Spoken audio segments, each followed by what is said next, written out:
엿새 후에 예수께서 베드로와 야고보와 요한을 데리시고 따로 높은 산에 올라가셨더니 그들 앞에서 변형되사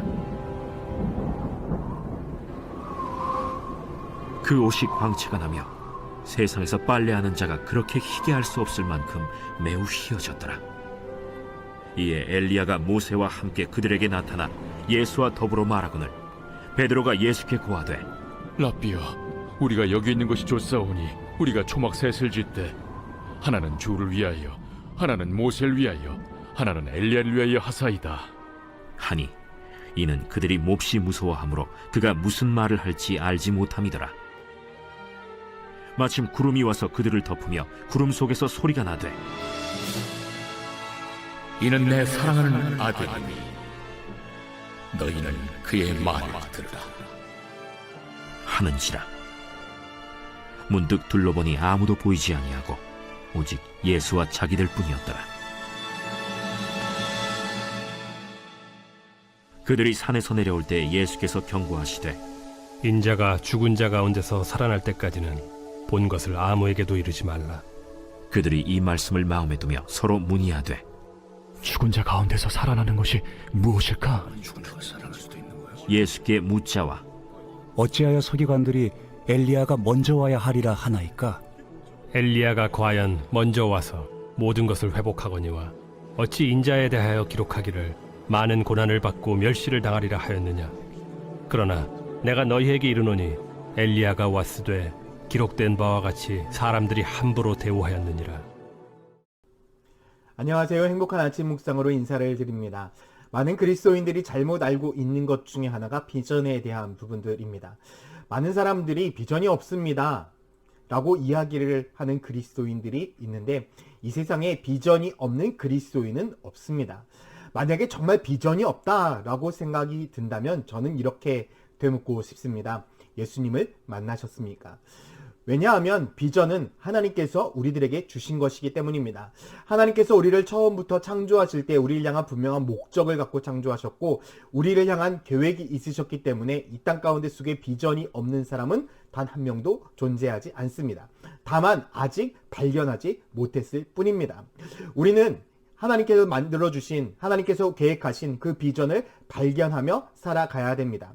어떻게 하면 발견할 수 있을까? 그것은 다른 것이 아닙니다. 바로 성령 충만입니다. 성령의 충만함을 통해서 하나님을 의지하고 하나님을 따르며 하나님께서 계획하신 대로 우리가 순종하며 살아간다면 우리가 가야 될 그 길, 하나님께서 우리를 향한 목적과 계획하신 뜻대로 우리는 살아갈 수 있습니다.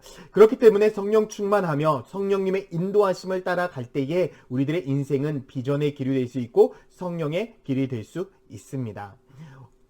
오늘 본문에도 보게 되어지면 예수님께서 제자들과 함께 변화산에 올라가는 모습을 볼 수 있죠. 변화산에 올라가서 예수님의 제자들은 정말 놀라운 모습을 보게 됩니다. 2절 말씀에 보면 엿새 후에 예수께서 베드로와 야고보와 요한을 데리고 따로 높은 산으로 올라가셨더니 그들 앞에서 변형되사 그 옷이 광채가 나며 세상에서 빨래하는 자가 그렇게 희게 할 수 없을 만큼 매우 휘어졌더라. 이에 엘리야가 모세와 함께 그들에게 나타나 예수와 더불어 말하였다라고 말씀을 하고 있습니다. 예수님의 제자들은 변화산에 올라가서 예수님과 엘리야와 모세가 함께 이야기하는 모습을 보게 됩니다. 정말 자기들이 말씀으로만 듣던 모세를 눈으로 보게 되고 엘리야를 눈으로 보게 되니 얼마나 놀라운 장면이었겠습니까? 아마 이들의 눈에는 이것이 천국을 경험하는 것과 같은 상황이었을 것입니다. 그래서 베드로는 이렇게 고백을 합니다. 5절 말씀에 베드로가 예수께 고하되 라삐여, 우리가 여기 있는 것이 좋사오니 우리가 초막셋을 짓되 하나는 주를 위하여, 하나는 모세를 위하여, 하나는 엘리야를 위하여 하사이다 하니 라고 말씀하고 있죠.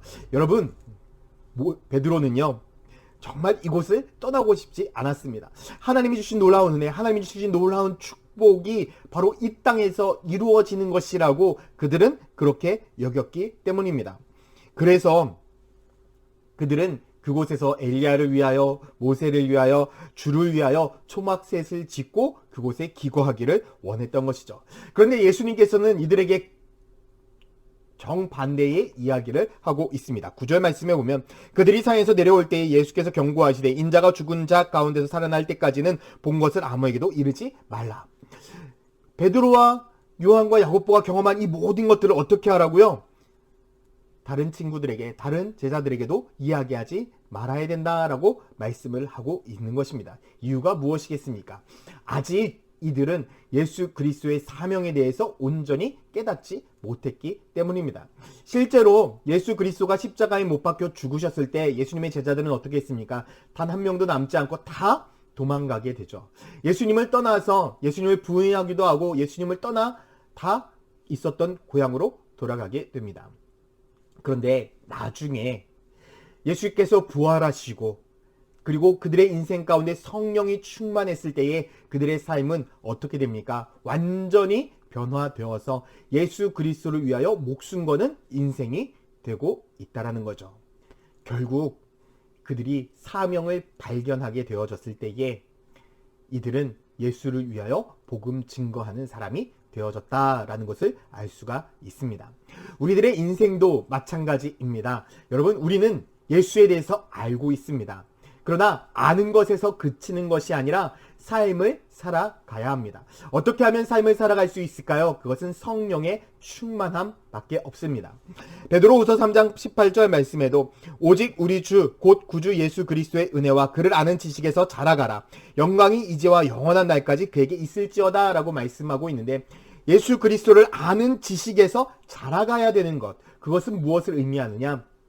성령의 충만함으로 우리가 예수를 경험해야 한다라는 것입니다. 성령의 충만함 없이는 주님을 온전히 알 수가 없습니다. 왜냐하면 성경을 온전히 깨닫게 하는 그 지식은 성령으로부터 나오기 때문입니다. 그렇기에 우리가 정말 예수 그리스도를 온전히 알고 하나님께서 우리에게 주신 사명을 온전히 발견하기 원한다면 사랑하는 성도 여러분, 성령 충만하십시오. 성령 충만한 삶이 된다면 우리들의 인생은 온전히 주님만을 섬기고 주님께 영광 돌리며 주님께서 우리들에게 주신 그 사명을 잘 이루어갈 수 있는 삶이 될 수 있습니다. 저는 오늘 여러분들의 인생이 예수 그리스도를 아는 지식에서 머무는 것이 아니라 예수 그리스도를 아는 지식을 뛰어넘어 살아가는 믿음의 성도가 되기를 소망합니다. 하나님께서 여러분들에게 귀한 사명과 비전을 허락하셨습니다. 그것은 예수 그리스도의 복음을 증거하는 사명입니다. 우리 또한도 예수님의 제자들처럼 정말 목숨 걸고 성령 충만함으로 예수를 증거하며 살아갈 때에 우리가 살아가고 있는 이 천안시가 수많은 영혼들이 회복되어지고 살아나는 축복된 도시가 되기를 간절히 소망합니다. 여러분들의 그 첫 걸음이 우리 천안시를 살리게 될 것이고 우리 천안침례교회를 변화시키게 될 것입니다. 오늘 하루 성령 충만한 발걸음으로 주님과 함께 살아가시기를 예수님의 이름으로 축원드립니다. 함께 기도하겠습니다. 사랑과 은혜의 아버지 하나님, 오늘 하루도 우리가 주님만을 의지하며 살아갑니다.